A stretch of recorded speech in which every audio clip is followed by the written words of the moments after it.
입니다. 아멘.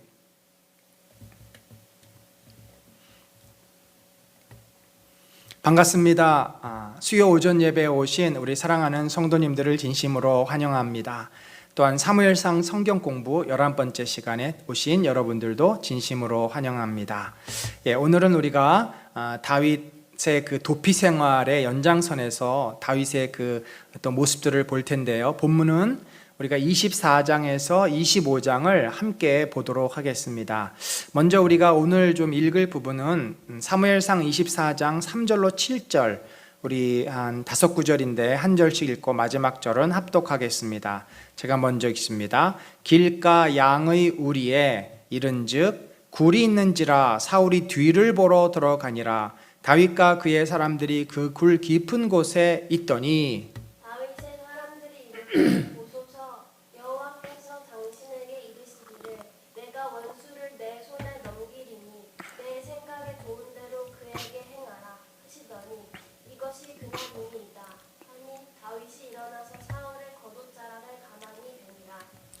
그리한 후에 사울의 옷자락 뱀으로 말미암아 다윗의 마음이 찔려 자기 사람들에게 이르되 내가 손을 들어 여호와의 기름 부음을 받은 내 주를 치는 것은 여호와께서 금하시는 것이니 그는 여호와의 기름 부음을 받은 자가 됨이니라 하고 같이 읽습니다. 다윗이 이 말로 자기 사람들을 금하여 사울을 해하지 못하게 하니라. 사울이 일어나 굴에서 나가 자기 길을 가니라. 아멘. 자, 여러분, 우리가 이제 두 가지를 먼저 살펴보겠습니다. 다윗이 지금 도대체 어디에서 어디로 가고 있는지, 다윗의 이 지리적인 위치를 한번 또 살펴보겠고요. 또 이제 우리가 오늘 본문을 살펴볼 24장, 25장의 어떤 이 구조, 어떤 내용을 본문이 다루고 있는지 두 가지를 먼저 살펴보겠습니다. 자, 여러분, 지도를 한번 좀 먼저 보도록 할까요? 여러분, 이 지도에 보면은 그 빨간색에 해당되는 부분이 지난주와 오늘에 해당되는 그 다윗의 행적입니다. 그러니까 23장에 다윗이 그 10광야에서 이제 그 다윗의 위급한, 다윗의 추격이 목까지 있었던 그 위급한 상황에서 하나님의 은혜로 그가 벗어나게 되지 않습니까? 그 후로 그가 이제 어디로 거처를 옮기냐면 오늘 본문에 보면은 엔게디라고 하는 이 서편의 계곡으로 그가 몸을 숨깁니다. 이 엔게디 계곡은 굉장히 깊은 계곡입니다. 사실 사의 이 왼편이라고 하는 것은 유대 광야와 접경되어 있는 부분이죠. 그래서 이 유대 광야에 그가 몸을 숨겼는데 광야라는 곳이 물이 없고 굉장히 힘든 곳 아닙니까? 근데 이 엔게디 계곡은 계곡 깊은 곳에 여기저기에 동굴과 이제 샘들이 있어서 다윗이 그곳에 숨을 수 있었던 그런 곳입니다. 자, 그곳에 있다가 거기서 이제 이 오늘 24장의 본문이 엔게디 계곡의 어느 동굴에서 사울과 조우를 하게 되죠. 그래서 그 뒤로 사울은 자기의 그 기부와 거처로 올라가고 다윗은 거기 있으면 안 되지 않습니까? 자기가 노출되었으니까 어디로 내려갔냐면 저 빨간색 지도 색을 보면은 남쪽으로 바란 광야로 쭉 내려갑니다. 그러니까 더 깊은 곳으로 내려갑니다. 근데 저 바란 광야라는 곳도 굉장히 험하고 유대 광야 못지않게 살기가 사실 쉬운 곳은 아닙니다. 그러다가 이제 바란 광야에서 어디로 올라오냐면 그 전에 23장에서 언급됐던 10광야 쪽 마온 황무지라고 10광야보다 조금 아래쪽이에요. 이 마온 황무지라는 곳에 올라와서 이제 아마 바란 광야에서 이 마온 황무지를 왔다 갔다 했던 것 같습니다. 거기서 이 갈멜 사람 나발을 만나는 그런 내용이 이제 오늘 전체적인 흐름입니다. 그러니까 저 빨간색 라인으로 다윗의 행적이 이어진다고 보시면 되겠습니다. 중부 유대 광야에서 사해 서쪽에 있는 엔게디로 갔다가 다시 남쪽 바란 광야로 갔다가 다시 중부 유다 광야로 올라오는 이제 그런 행적을 우리가 보겠습니다. 자, 그러면 본문에 이 그 구조를 말씀을 드려야 되는데 제가 준비한 이 동영상이 있습니다. 동영상이 있기 때문에 이 동영상은 다윗과 사울이 만났던 그 엔게디 골짜기의 굴에 관한 이야기입니다. 사실 굴 속에 들어갔는데 그 굴이 얼마나 깊은지 다윗과 부하들이 그 안에 숨어 있다 그러지 않았습니까? 그러니까 이러한 정황을 좀 이해하려면 우리가 직접 한번 보는 것이 좋습니다. 그러면 우리 한번 이 동영상을 잠깐 보도록 하겠습니다.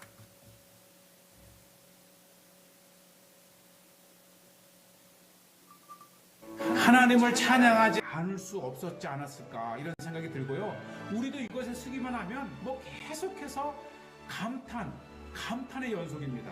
이 엔게디에 방문하셨던 분들 중에도 엔게디를 방문하셨지만은 그 폭포 그 위쪽에 또 이러한 곳이 있는지는 아마 모르셨을 거예요. 그래서 가신 김에 2시간만 더 투자한다면, 아니 아예 반나절을 투자해서 이 엔게디의 다윗 폭포 이거 도딤 동굴까지 오신다면 굉장히 서늘해요. 밖은 지금 40도가 넘는 무더위인데 동굴 안은 서늘하고 이렇게 또 마치 비 오는 것처럼 느껴지니까 우수에 젖은 이 물이 떨어지고 정말 이 이스라엘에서만이 경험할 수 있는 다윗의 경험이죠. 이 광야의 경험이죠. 또 엔게디를 이렇게 강하게 느낄 수 있는 곳이 바로 이곳이고요. 정말 이곳에 다녀가면 평생 잊지 못할, 보시죠, 이렇게 이 또 하나의 작은 폭포에 물을 담그면 얼마나 감동이지 않습니까? 오히려 한여름인데도 35도가 이날 넘었는데도 불구하고 다시 서늘한 이 가을처럼 정말 다양한 이 경험을 줄 수 있는 곳이 유대 광야이고, 또 그곳에 나 있는 이곳이야말로 정말 최고의 트레킹 코스가 아닌가 생각이 되고요. 그리고 제가 이제 이곳에서 다윗이 정말 이 동굴에 피신을 했다면 다윗이 머물렀었던 곳은 어디일까? 여기 아마 다윗이 이 동굴에 숨었다면 아마 다윗은 이 동굴 더 구석진 곳에 아마 자기의 자리를 잡았지 않았나 생각이 됩니다. 여기 새알이 있네. 그리고 제가 이곳에서 이거 보시죠. 이게 오리지널. 이 동굴 안에 또 새들이 들어와서 이렇게 이제 알을 낳고 부화해서 다시 생명을 이어가는 현장을 보았는데 참 신기하지 않습니까? 그리고 이제 동굴 안에서 내다본 밖의 모습인데 정말 잘 보셨죠? 겉으로 볼 때는 뭐 나무풀 하나 안 보이는 그런 광야인데 그 계곡 안쪽으로 쭉 들어가다 보면은 저런 연못이 나오고 또 계속 들어가다 보면은 동굴도 나오고, 근데 동굴도 조그마한 동굴이 아니라 동굴 안쪽에 또 깊게 또 연결돼 있어서 아마도 그 사울이 동굴 입구 쪽에서 볼일을 볼 때 깊이 들어있던 다윗과 그 몇몇 부하들이 몰래 나와서 옷자락을 뱉던 것 같습니다. 자, 이런 그 지금 상황에서 우리가 한번 본문 구조와 본문 내용을 살펴보도록 하겠습니다. 자, 오늘 우리가 24장, 25장 두 장을 다룬다고 말씀을 드렸어요. 자, 24장은 어떤 내용입니까? 이 엔게디 골짜기에 숨어들었더니 또 정보가 사울에게 갔겠죠. 그래서 사울이 3,000명이라고 하는 정예병을 데리고 그를 잡으러 내려옵니다. 내려왔는데 이제 뭐 내려올 때 그냥 내려온 것이 아니라 먹을 것도 갖고 오고, 그러니까 먹고 나니까 또 용변도 봐야 되고, 근데 뭐 대낮에 용변을 보고 싶은데 부하들이 있는 데서 볼 수 없잖아요. 그러니까 조용하고 사람 없는 곳, 굴 속으로 그가 들어가서 거기서 이제 용변을 봅니다. 용변을 보는 동안에 누가 들어오니까 안에서는 밖에가 보이는데 밖에서는 안이 안 보여요. 동굴 안이 껌껌하잖아요. 안 보입니다. 그래서 아무도 조용하고 있으면 누가 있는지를 몰라요. 그런데 다윗과 부하들은 저 깊은 쪽에서 빛이 있는 쪽에서 이렇게 보니까 사울이라는 것을 금세 알았습니다. 그리고 조용히 자기들끼리 이제 얘기를 하고 부하들은 뭐라 그랬어요? 하늘이 준 기회입니다. 하나님이 우리에게 준 기회입니다. 저를 죽이소서. 그러나 다윗은 저는 하나님께서 기름 부음 받은 자다. 내가 함부로 죽여서는 안 되는 자다. 하나님이 알아서 하실 것이다. 다만 자기의 어떤 억울함을 이제 하소연하기 위해서 몰래 다가가서 그가 용변을 보니까 이렇게 겉옷자락은 이렇게 벗어가지고 옆에다가 뒤에다가 던져놨던 것 같습니다. 그러니까 몰래 가가지고 겉옷자락의 끝만 살짝 베어서 다시 몰래 뒤로 빠져나온 그런 상황입니다. 자, 그래서 그 후에 사울이 이제 굴 밖으로 나갔을 때 자기 군인들이 있는 곳에 갔을 때 그때 사울이 나가서 이 겉옷자락을 보여주며 자신의 억울함을, 자신의 정당함을 사울에게 호소를 합니다. 그리고 사울은 자기가 정말 죄를 졌다, 그래 너는 의롭다, 이것을 인정을 합니다. 그리고 의외로 너가 왕이 될 터인데 그때 내 후손들을 제발 살려달라, 그렇게까지 요청을 하고 맹세해라. 그리고는 그가 이제 자리를 떠납니다. 그러니까 24장은 다윗이 사울을 죽일 수 있는 기회를 얻었지만 살려주는 역전이 된 거죠. 카운터 어택을 할 수 있는 매우 아주 좋은 찬스였는데 그 찬스를 다윗은 그냥 쓰지 않은 겁니다. 자, 그럼 25장으로 넘어가면 25장은 어떤 내용입니까? 장소가 좀 바뀌죠. 아까 엔게디 골짜기는 좁고 물이 흐르고 산이고 또 굴이 있고 이런 곳이라면 이 바란 강야와 10 황무지는 좀 넓은 평원 같은 곳입니다. 그래서 이곳에서 주로 양떼들을 많이 마온 황무지 이런 데서는 양떼들을 주로 많이 쳤는데 이제 이 갈멜 사람 나발이 양이 많은 부자였고 그래서 그 양떼들을 양을 깎는 날, 그러니까 추순날하고 똑같습니다. 이 추순날은 잔칫날입니다. 잔칫날 다윗이 자기 부하들이 먹을 것을 그들에게 요청했을 때 거절을 당합니다. 그리고 나서 이제 일어난 사건을 다루는 그런 내용입니다. 그러니까 24장은 사울을 살려주는 다윗, 25장은 나발을 살려주는 다윗. 사실 그래서 제가 24장하고 25장 사이의 유사점하고 이 차이점을 한번 좀 말씀을 드리려고 합니다. 왜냐하면 이 패턴이 26장 7장에 또 나타나요. 26장에서 다시 한번 두 번째 다윗이 사울을 살려줍니다. 그리고 나서 이제 27장에 가서는 다윗이 또 다른 저 아말렉 족속을 치고 이래서 비슷한 이 구조가 나옵니다. 자, 그럼 먼저 이 차이점을 한번 봅시다. 24장은 누가 지금 쫓기는 입장이에요? 다윗이 쫓기는 입장입니다.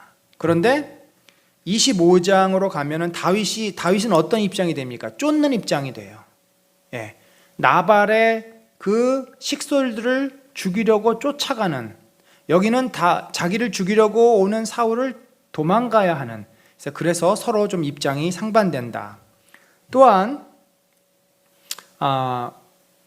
기회를 얻었을 때 부하들은 다윗에게 뭐라 그랬어요? 저를 죽이소서, 하늘이 우리에게 준 기회입니다. 그런데 나발, 자기에게 큰 죄를 범한, 자신을 모욕한 나발에 대해서 다윗이 그를 칠 권리가 있었습니다.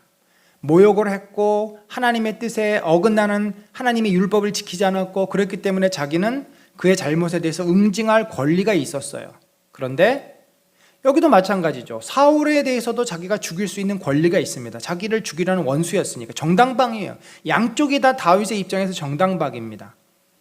그런데 이쪽은 부하들이 당신의 정당방이니까 죽이소서, 이쪽에서는 정당방이니까 정당방이라 할지라도 죽이지 마소서 말립니다. 누가 말려요? 나발의 아내 아비가일이 와서 말립니다. 그런 차이점이 있습니다.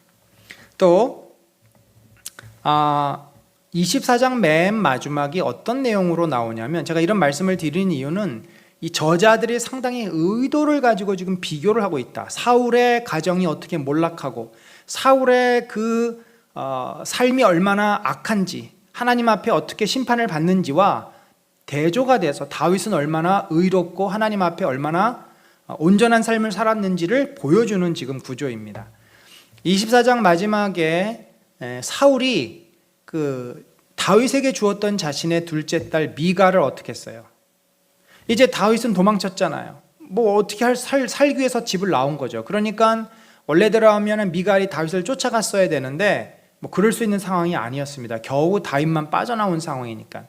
그러니까 사울 입장에서는 이제 저놈은 내 사위가 아니야 라고 못을 받고 아예 그 미가를 다른 남자에게 시집을 보냅니다. 재혼을 시켜버렸습니다. 참 악하죠. 이게 둘 부부 사이를 갈라놓고 지가 갈라놓고 거기다가 그 다윗의 아내를 빼앗아서 다른 남자에게 시집을 보냈으니 다윗의 입장에서는 이런 억울한 일이 어디 있습니까? 자기의 생명도 위협을 받지만 자기의 가족도 빼앗기는 말하자면은 가장 자기에게 소중한 사람을 뺏어간 거잖아요. 가족이니까. 그런데 이 25장에 보면은 다윗에게 또 뭐가 생겨요? 부인이 생깁니다. 이제 다윗은 아내가 없는 입장이 돼서 홀몸이 돼버렸어요. 그렇기 때문에 아마도 그 주변에 있는 가족들이나 부하들은 속히 다윗에게 결혼을 할 것을 권면했고, 그때 때마침 이 나발이 죽어서 미망인이 된 아비가일과 그리고 또 다른 여인과 이제 재혼을 하는 장면. 그러니까 사울은 다윗으로부터 모든 것을 빼앗아 가지만 하나님께서는 다윗에게 더 많은 것을 주시는 그런 대조적인 내용이 나옵니다. 자, 그렇다면 우리 비슷한 점은 뭐가 있을까요? 똑같이 지금 다윗이 정당방위를 하고 있습니다. 자기를 죽이려 하는 자, 자기를 모욕하고 하나님 말씀을 불순종한 자를 응징할 수 있는 그 원수와 대결하면서 그들에게 심판할 수 있는 똑같은 모습을 가지고 있습니다. 그런데 재미난 것은 사울에 대해서 다윗은 어떻게 했어요? 복수하지 않았어요. 자신이 의지적으로 선택합니다. 사울은 하나님의 부르심받은 자다. 나발은 어떻게 했어요? 나발은 자기는 이제 정말 감정적으로 그가 너무 힘들었고 이런 놈은 살아서는 안 되라고 생각해서 죽이려고 했는데 그의 아내가 말림으로써 그가 복수를 하지 않습니다. 또 뭐가 있냐면 둘 다 한쪽은 원수, 한쪽은 자기를 알아보는 사람인데 사울은 자기의 원수지만 자기가 살려주니까 내가 잘못했다. 그리고 너는 왕이 될 것이다. 인정합니다. 그리고 나발은 다윗을 왕으로 인정하지 않지만 그의 아내는 역시 다윗을 왕으로 인정해서 당신이 왕이 되었을 때 나를 기억하소서. 사울도 너가 왕이 될 터인데 내 후손을 죽이지 말아라. 은혜를 베풀어 달라. 그렇게 양쪽이 다 유사한 점이 있죠. 자, 그러면 좀 더 구체적인 내용을 한번 볼까요? 자, 25장의 구조는 이제 쭉 말씀드린 것처럼 이렇게 됐고요. 자, 24장을 한번 봅시다. 여기 보니까 여러분 아까 영상에서 본 것처럼 그런 동굴에 들어가서 사울이 용변을 볼 때 다윗이 은밀히 몰래 기어서 가서 그의 옷자락을 칼로 베어서 왔습니다. 그리고 나서도 다윗이 마음에 찔렸다고 돼 있어요. 하나님의 기름 부음 받은 자를 내가 옷자락을 뱄다라는 건 뭐냐면 왕의 권위를 무너뜨렸다는 말입니다. 그 전에 사울이 사무엘에게 이제 말씀을 듣지 않고 그러자 사무엘이 돌아서서 가려고 했을 때 사무엘의 옷을 붙잡았습니다. 그런데 붙잡으니까 옷이 쫙 찢어졌어요. 그래서 그것이 증표가 돼서 너의 나라가 갈라질 것이다. 이 옷이 찢긴다는 것은 불길한 징조입니다. 그러니까 옷을 뱉다는 것은 당신의 왕권은 이제 당신의 나라는 무너질 것입니다 라고 하는 다윗의 어떻게 보면은 이제 그 하소연이자 아니면은 선전포고일 수 있는 거죠. 그래서 마음이 불편했던 것입니다. 비록 죽이지는 않았지만 상징적으로 일종의 사울의 왕권을 도전했기 때문이죠. 그러면서 그가 그래도 이 감정적으로 다윗의 참 훌륭한 점 중에 하나는 모든 매사를 결정할 때 사람이니까 감정에 치우치죠. 그러나 아무리 그럴지라도 아무리 화가 나고 아무리 억울하고 아무리 힘들어도 가장 중요한 어떤 근거를 하나님의 말씀으로 두고 있다는 것입니다. 그는 하나님을 경외하는 마음, 하나님의 뜻이라면 그는 절대 자기가 순종하려고 하는 그 태도가 있어요. 그러니까 하나님께서 기름 부으신 자라는 건 뭐예요? 하나님이 계획하시고 뜻하신 자라는 거죠. 하나님의 뜻대로 세운 거예요. 그러면 그가 내려오는 것도 하나님의 뜻대로 내려올 것이다. 저 사람의 운명을 좌우할 수 있는 권한이 나에게 없다. 하나님의 권위, 하나님의 영광, 하나님의 능력을 그가 존중하고 따르고자 하는 그 마음이 다윗의 가장 중요한 태도, 인생의 아주 중요한 태도라는 거죠. 나발에 대해서는, 나발은 하나님이 세운 사람이 아니잖아요. 나발은 어리석은 자고 쓸데없는 자고 악한 자예요. 다윗은 눈에 볼 때 이 사람은 많은 사람들에게 나발 때문에 얼마나 그 밑에 있는 종들이 괴롭힘을 받았고 얼마나 많은 사람들이 고통을 당했겠습니까? 억울함을 일을 당했겠습니까?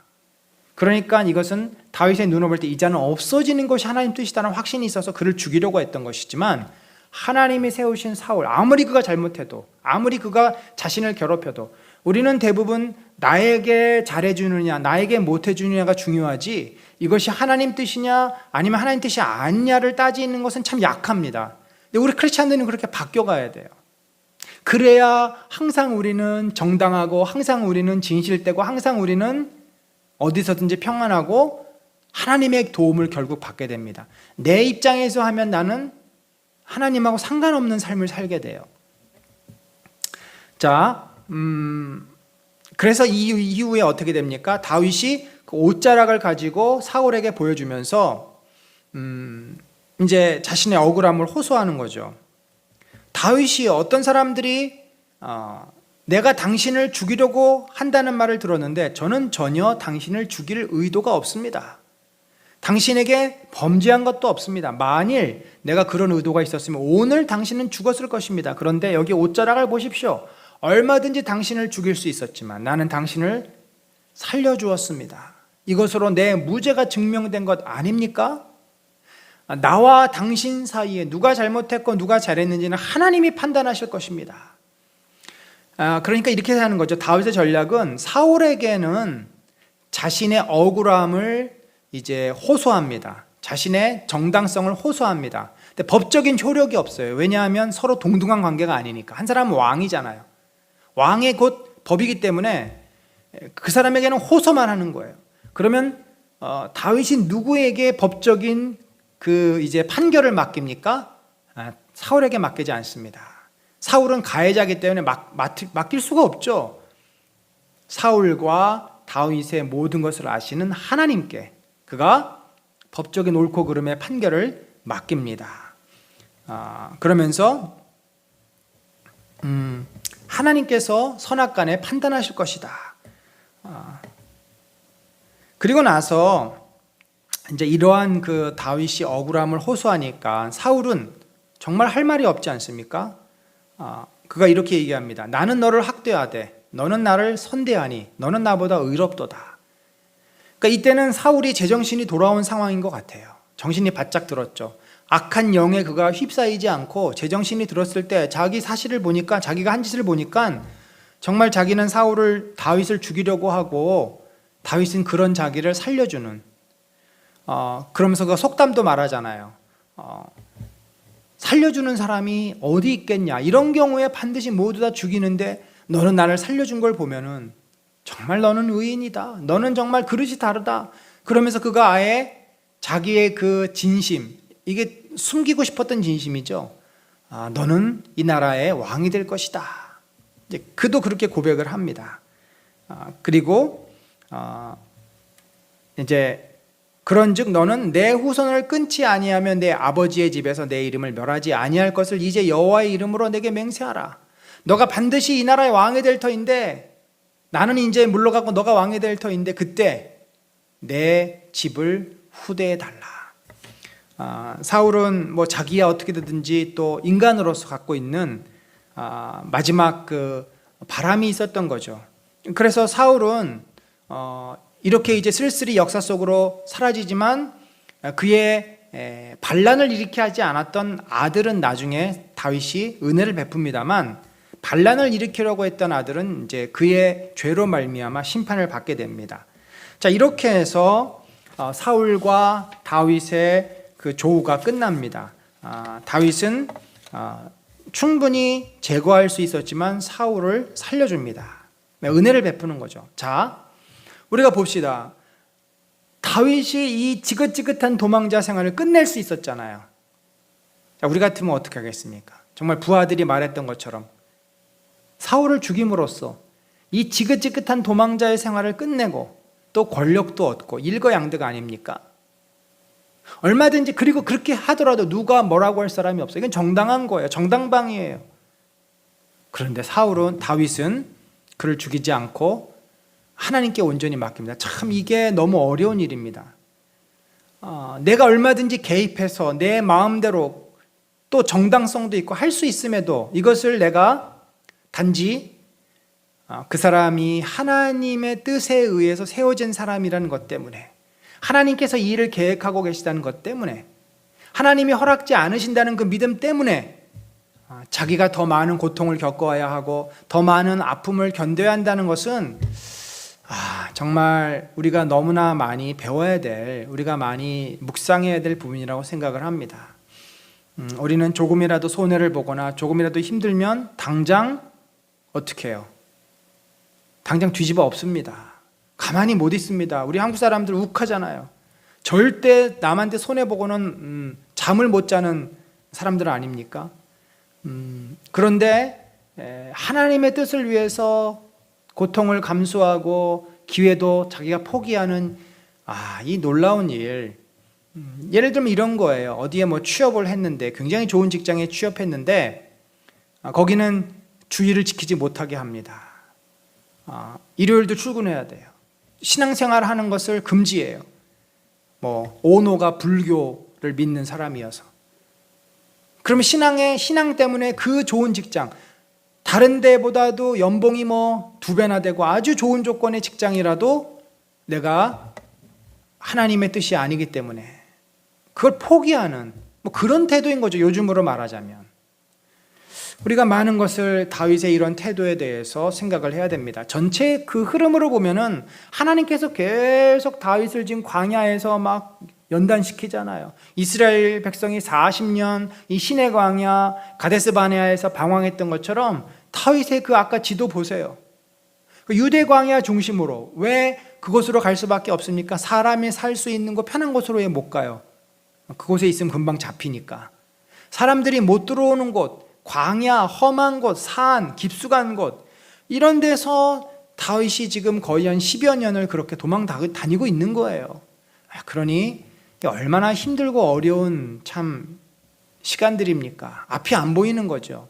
그냥 막연한 소망, 내가 기름 부었다는 것과 하나님께서 분명히 나를 왕으로 부르셨다는 확신이 있는데 너무나 그게 막연한 거, 현실은 그렇지가 않거든요.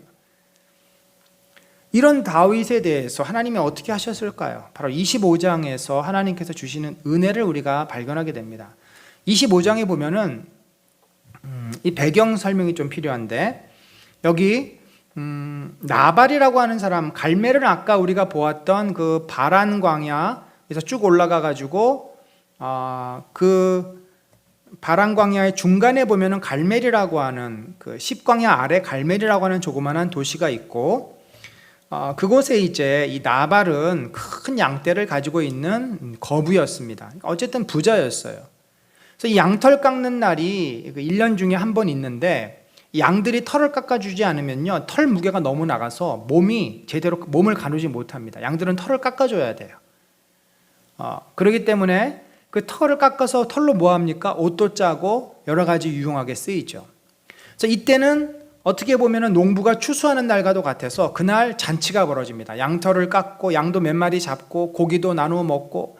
근데 이 양털을 깎는 날은 자기들끼리만 잔치를 벌리는 게 아니라 마을의 잔치가 벌려지고, 또 그 마을을 지나가는 나그네들도 초대해서 그들에게도 음식을 나눠주는, 그야말로 하나님께서 율법에서 말씀해 주신 것처럼 너와 내 이웃과 내 땅에 거하는 거주민이라도 다 함께 즐거워하라. 그게 바로 안식일이나 안식년 같은 때, 또는 6월절 때 그 얻게 되는 기쁨 아닙니까? 이런 말하자면 그런 전통이 있는 거죠.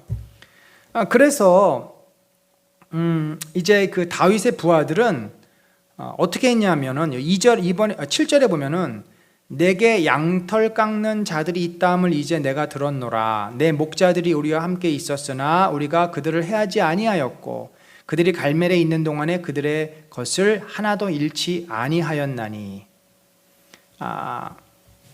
그러면서 이게 무슨 말이냐면, 다윗의 부하들이 바란 광야에서 이 갈멜 지역까지 왔다 갔다 하면서 양떼들도 그렇게 이동을 해요. 그 큰 양떼가 뭐 한 200마리가 아니라 몇천 마리, 몇만 마리였던 것 같아요. 한 몇만 마리까지는 안 돼도 최소한 뭐 5천 마리 이상. 그 큰 양떼였기 때문에 관리하기가 어렵잖아요. 도망갈 수도 있고 또 강도떼가 오기도 하고. 그런데 다윗의 부하들이 그 근처에 있으면서 그들을 지켜줬다는 거예요. 나중에 그 하인의 아비가일에게 한 이야기를 들으면 저들이 우리의 담이 되어 주었나이다. 얼마나 든든해요. 다윗의 부하들이 있으면 강도떼들이 오지 않습니다. 또 맹수들이 오지 않습니다. 그들이 막아줍니다. 그러니까 편안하게 이 목자들은 양떼를 먹이고 키울 수가 있었습니다. 이게 꽤 좀 됐던 것 같아요. 몇 개월 동안 좀 그랬던 것 같아요. 그래서 당연히 그렇기 때문에 양털 깎는 날 가서 이 다윗의 소년들은 부하들을 말합니다. 청년들. 그들이 이제 좀 우리들에게 먹을 것을 좀 주십시오라고 요청을 한 거죠. 내 소년들이 내게 은혜를 얻게 하라. 우리가 좋은 날에 왔은즉. 이 좋은 날이 바로 양털 깎는 잔칫날이에요. 은혜를 베풀고 사랑을 나누는 날이에요. 내 손에 있는 대로 내 종들과 내 아들 다윗에게 주기를 원하라. 다윗이 이제 양털 깎는 날 부하들을 보내서 먹을 것을 좀 얻어오도록 한 거죠. 사실 바란 광야에서 무슨 먹을 게 있겠습니까? 당연히 다윗의 위치라든지 또 그들이 받았던 또 여러 가지 보호 이런 것들 때문에 당연히 나발은 자기의 종들을 시켜서 먹을 것을 공개해 주는 것이 하나님의 뜻에도 맞고 또 자기들이 어떻게 보면 받았던 그 은혜를 갚는 일이었습니다. 그런데 이 나발이 어떻게 합니까? 거절했을 뿐만 아니라 다윗을 무시하고 모욕까지 줍니다. 그러니까 다윗이 도대체 누구냐? 다윗을 사실 모르는 사람은 없어요. 이스라엘 땅에서. 알면서도 그렇게 얘기하는 거예요. 그러니까 어디서 굴러먹다 온 개뼈다구야 라고 이런 식으로 네가 누군데 네가 뭔데 나한테 먹을 걸 달라 그래. 완전히 무시하는 겁니다. 뿐만 아니라 다윗을 어떤 사람으로 이제 만들어버립니까? 요즘 들으니까 한간에 이 주인의 집에서 주인을 배반하고 떠나는 종들이 있다 그러던데 혹시 그런 놈 아니야? 여러분, 다윗이 사울의 종인 것은 맞습니다. 그런 왕과 신하의 관계가 그렇다고 보니까. 그런데 그가 왕을 배반하고 반역을 일으키고 도망간 것이 아니라 왕에게 살해 위협을 느껴서 도망간 것이죠. 완전히 다른 이야기를 하고 있습니다. 그러면서 거절한 것도 모자라서 다윗에게 모욕을 하고 또 있지도 않은 사실을 만들어서 거짓을 유포하고 이러한 그 나발이 참 어리석은 짓을 행한 거죠. 자, 이러고는 다윗은 그 이야기를 듣고 이제 분이 올라올 수밖에 없지 않겠습니까? 내 저놈을 가만히 두지 않겠다. 저렇게 악한 자는 없어져야 한다. 나발은 어리석은 자, 쓸데없는 자, 필요 없는 자. 그러니까 하나님의 뜻을 그는 전혀 행하지 않고 자기 마음대로 사는 사울보다도 더한 사람이죠. 그래서 이제 복수를 준비하고 부하들을 이끌고 오려고 했습니다만 그때 그 지혜로운 하인 하나가 어서 속히 이 아비가일, 자기 여주인에게 달려가서 16절 17절에 보면 우리가 양을 지키는 동안에 그들이 우리와 함께 있어 밤낮 우리에게 담이 되었음이라. 우리를 사실 정말 보호해 준 사람들입니다. 우리가 많은 은혜를 그들에게 입었습니다. 그런즉 이제 당신은 어떻게 할지를 알아 생각하실지니 이는 다윗이 우리 주인과 주인의 온 집을 해하기로 결정하였음이니이다. 주인은 불량한 사람이라 더불어 말할 수 없나이다. 불량한 사람이 뭐예요? 쓸데없는 사람, 무가치한 사람. 그 사람하고는 대화가 안 통해요. 자기밖에 모르고 옳고 그름도 없어요. 그러니까 이런 큰 문제를 일으킨 것입니다. 선대한 자에게 악으로 갚아서 다윗은 자기의 명예를 회복하기 위해서라도 나발을 살려둘 수가 없었습니다. 가만히 있다가는 우리의 모든 이 남자들이 지금 몰살을 당할 상황입니다. 자, 이 아비가일은 상황이 이렇게 급박하고 지금 자기들이 위기에 처했다는 것을 알아차린 뒤로 어떻게 했습니까?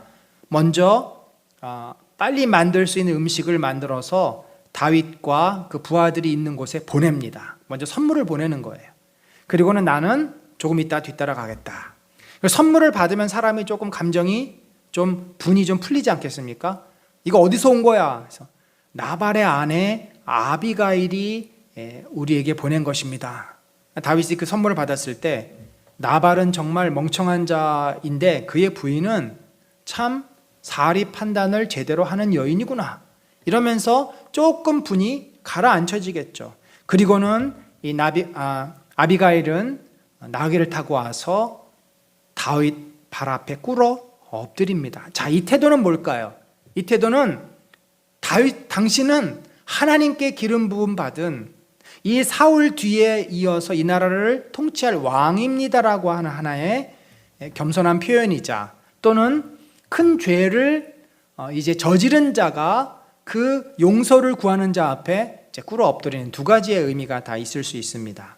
자, 그렇게 그 앞에 엎드려서 이제 이야기를 합니다. 그러면서 그녀는 뭐라 그래요? 남편이 정말 어리석은 죄를 저질렀습니다. 해서는 안 될 일을 했습니다. 이제 그러면서 하나님께서는 분명히 당신을 왕으로 세우실 것이고 당신의 나라는 영원할 것입니다. 견고하게 될 것입니다. 그렇게 이제 아비가일은 다윗을 존중해주고 인정해주고 세워주고 그런 역할을 합니다. 여러분 오늘 딱 본문이 맞아떨어졌는데 30분 우리가 매일 묵상하는 그 기도하는 그 본문이 오늘 바로 이 아비가일 본문인데 거기 제가 네 가지의 이 태도에 대해서 말씀을 드렸습니다. 그것을 좀 참고하시면 되겠습니다. 참 아비가일이 지혜로운 여인이에요.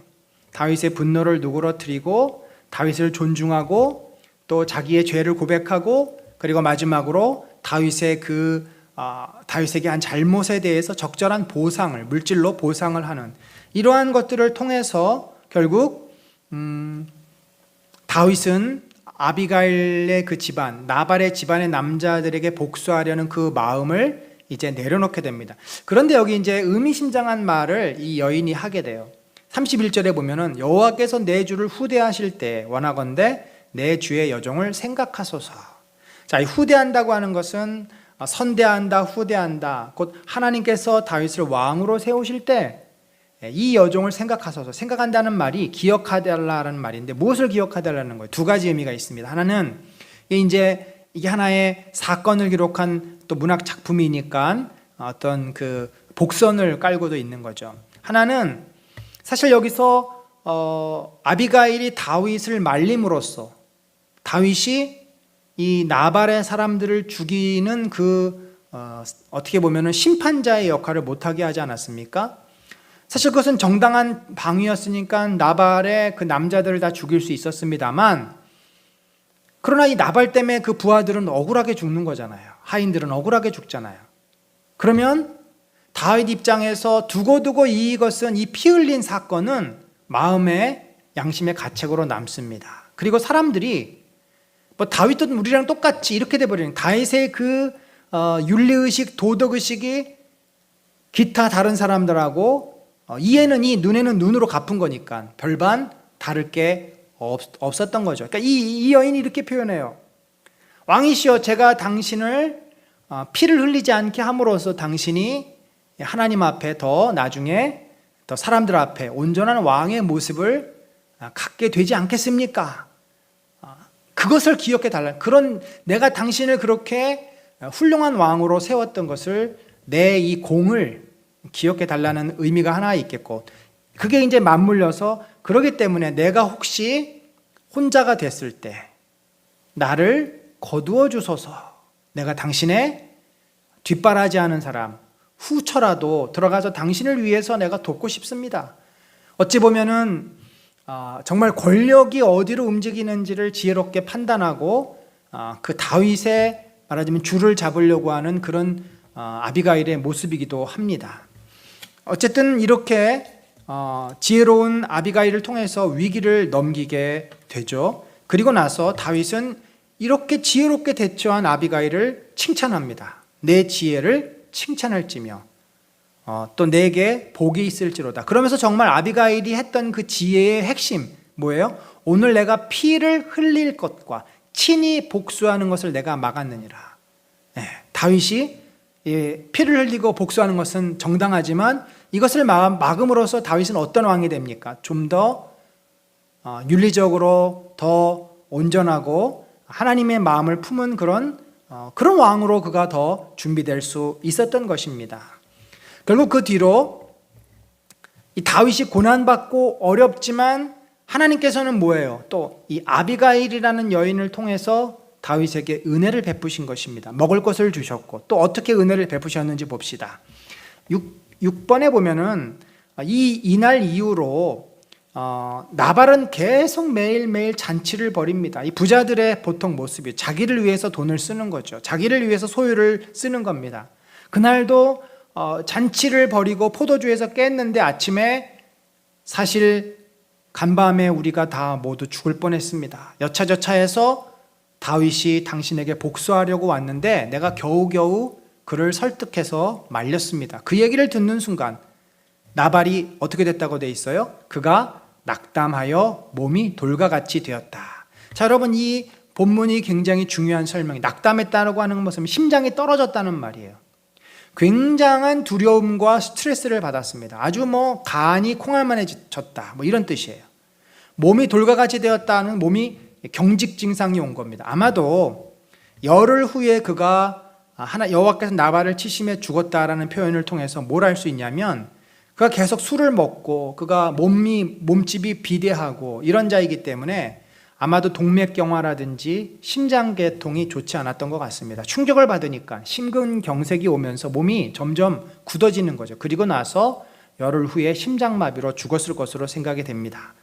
그러니까 이것은 충분히 있을 수 있는 일이에요. 그래서 우리가 이것을 이렇게 이해하시면 안 돼요. 나발이 건강한 사람이었고 한 100세까지 살 수 있었는데 하나님이 갑자기 천사 보내가지고 그 목을 탁 쳐서 죽였다, 이런 설명이 아닌 거죠. 여호와께서 치셨다는 것은 여호와께서 나발에게 은혜를 거두셨다는 거예요. 은혜를 거두십니다. 그가 행한 삶대로 그가 이제 죄를 받았고, 물론 그 시점에 나발이 죽은 것은 하나님의 또 섭리이기도 합니다만, 사람이 다 멀쩡하고 우리는 다 살 수 있었는데 하나님이 내 뒤통수를 때려가지고 내가 죽었다, 이렇게 생각하시면 안 된다는 말이에요. 하나님은 그것을 이용하시고 그것을 관장하시고 주장하셔서 자신의 그 약한 곳 때문에 지금 나발은 죽은 겁니다. 심장마비로 죽은 거예요. 어쨌든 이제 나발은 그렇게 해서 하나님께서 그에게 은혜를 거두셔서 그가 심판을 받습니다. 사울이 죽을 때도 마찬가지예요. 사울이 어떻게 죽습니까? 전쟁하다가 화살에 맞고 칼에 찔려서 죽는데 스스로 자결을 합니다. 그러니까 하나님께서 그를 심판하셨다고 표현하지만 가만히 사울이 앉아있는데 하나님이 뒤통수를 때려가지고 죽은 게 아니라 전쟁에서 전사한 것입니다. 그러나 하나님께서 그를 보호하시고 돌보시지 않아서 그는 결국은 최후를 맞이하게 됩니다. 그리고 나서 이제 마무리가 어떻게 되냐면, 하나님께서 아까 사울이 미갈을 뺏어갔는데 하나님께서는 이 사건을 통해서 나발의 아내인 아비가일과 또 이스라엘 아히노암을 아내로 맞았다. 자, 우리가 이제 참 이 하나하나가 다 많은 이슈가 있는 문제인데, 구약에서는 일부 다처가 허용이 됩니다. 특별히 왕들은 결혼을 정략적으로 합니다. 여기서 이 아히노암과 이 아비가일은 다 유대 사람들입니다. 그러니까 유대 지파에 속해 있는 이 여인들, 곧 그 집안하고 결혼을 함으로써 다윗은 점점 왕으로서의 세력을 얻어가는 것입니다. 저자가 지금 미갈이라고 하는 왕의 사위 자리가 빼앗겼지만 하나님께서 그를 새로운 왕으로 세우기 위해서 유다 지파의 이제 견고한 후원을 받는 이 아히노암을 또 그로 하여금 아내로 맡게 하셨고, 또 이미 아비가일은 큰 부자 아니었습니까? 그녀가 세력이 있었어요. 아비가일을 아내로 맡게 하셔서 다윗이 도망 중에도 하나님께서는 그를 왕으로 준비시켜 주시고, 필요한 사람들을 붙여주시고, 지혜로운 자를 붙여주시고, 또 필요한 물질을 주시고, 또 세력을 붙여주심으로써 그가 유다의 왕으로 준비되어져 가는 과정을 보여주고 있습니다. 오늘 이제 말씀을 맺읍시다. 좀 두 가지를 생각해 볼 수 있는데, 한 가지는 다윗은 철저하게 자기 중심적으로 모든 것을 판단하지 않았습니다. 가끔은 그렇게 자기 입장만 생각하다가 실수를 저지르는 경우가 있죠. 그것이 노베 아히멜렉을 찾아가서 85명의 제사장이 죽게 된 그런 사건들. 그러나 대다수는 다윗은 하나님의 뜻을 먼저 생각하고 다른 사람들을 생각하는 것이 훈련이 되어 있어요. 그래서 자신의 입장에서 볼 때 사울을 죽이는 것이 마땅했지만 사울을 살려주는, 끝까지 내가 더 고생하고 내가 더 힘들더라도 이 정신이 바로 하나님의 사람, 하나님의 뜻을 순종하며 이루고자 하는 하나님의 사람이 될 수 있었던 다윗의 태도입니다. 우리가 진정으로 제자의 삶, 믿음의 삶을 살려면 내 이익, 내 입장, 내 어떤 유익보다는 하나님의 뜻이 무엇인가, 하나님의 뜻이 옳은가 그른가를 항상 먼저 생각할 때 우리는 그것이 큰 어려움이고 고난이고 손해라고 보지만 하나님은 오히려 몇 배로 우리에게 갚아주시고 채워주시는 분임을 믿으시기 바랍니다. 이런 것들이 믿음이에요. 그냥 안 보이는 거 있는 거를 믿는 게 믿음이 아니라 이 약속, 내가 하나님을 의지해서 하나님의 뜻대로 손해를 보더라도 순종하며 살면 하나님이 반드시 갚아주시고 더 귀한 것으로 우리를 인도하신다는 그 믿음, 그거대로 그렇게 사는 것이 진정한 믿음입니다. 두 번째로 큰 그림에서 보면은 같은 말입니다만 좀 연장해서 설명하면 다윗은 계속 고난 가운데 있잖아요. 아주 이게 미칠 노릇이죠. 억울한 고난이에요. 그런데 결국 어떻게 됩니까? 하나님은 처음에 그를 기름 부어서 너를 왕으로 세우고 했던 약속을 지금 이루어가고 계시는 거예요. 여러분, 그래서 우리가 경험하는 모든 인생의 고난들, 어려움들을 부정적으로만 보지 맙시다. 이 고난을 통해서 내가 지금 준비되어져 있고, 하나님이 우리에게 고난만 주십니까? 고난을 이길 수 있는 힘도 주시고 또 은혜도 주시고 기쁨도 주세요. 그래서 다윗에게 그 광야에서 살 수 있는 또 아비가일 같은 여인도 주셨고, 또 아히노암하고 결혼도 하게 하셨고, 이러면서 그가 점차 그 고난 속에서 하나님의 은혜도 경험하고 더 하나님의 약속으로 준비되어져 가는 걸 봅니다.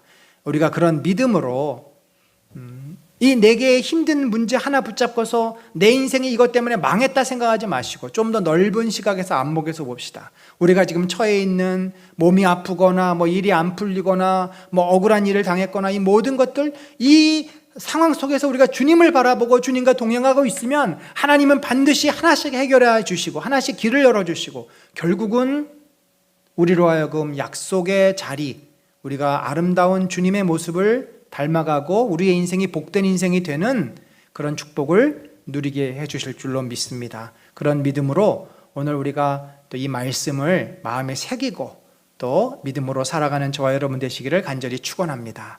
하나님, 주의 은혜를 감사합니다. 항상 놀랍고 항상 크신 주의 사랑과 은혜입니다.